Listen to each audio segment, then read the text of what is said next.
understand that marriage is an institution. And like all institutions, they are highly constructed by man. And they are deeply steeped in some sort of desire for control.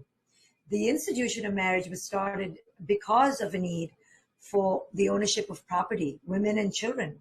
So its underbelly is contaminated with that degree of possession and control.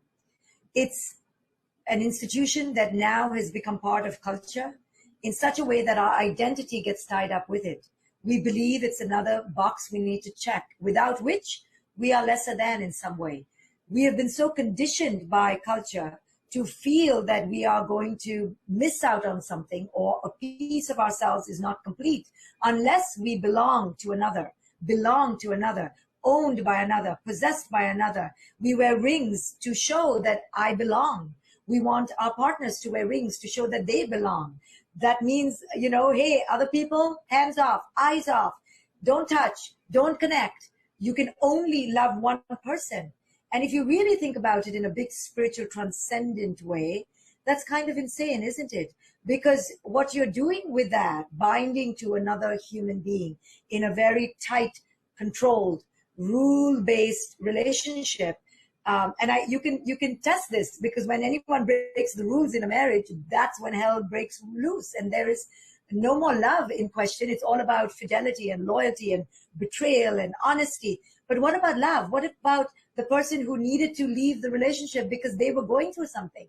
You see, so most marriages are predicated on that ownership, on that possession, on unspoken rules, on this betrothal to one person. And if anybody breaks those unspoken covenants, then they are considered cheaters. They're considered outliers, outcasts, and they are looked down upon. So marriage then becomes less about growth and mutual respect and support, because if it was about that, then divorce wouldn't be acrimonious. Then everyone would transition in and out of relationships with ease. The reason why it's so hard to end a marriage is because people feel that they've been betrayed, because that person owed us something. We don't owe anyone anything except our own commitment to our growth. When we commit to our growth, we take care of everything. There is authenticity, there's honesty, there's transparency, there's true respect and compassion. So marriage, I believe, needs to be revamped. It no longer should be an identity that we check off, another ism that we get attached to. It should be less about the unspoken covenants of ownership, possession, and control. It should be predicated on freedom, on liberation, on mutual respect, on growth. So when people are committed to these spiritual ideals of wholeness, then actually you don't even need to legally get married at all.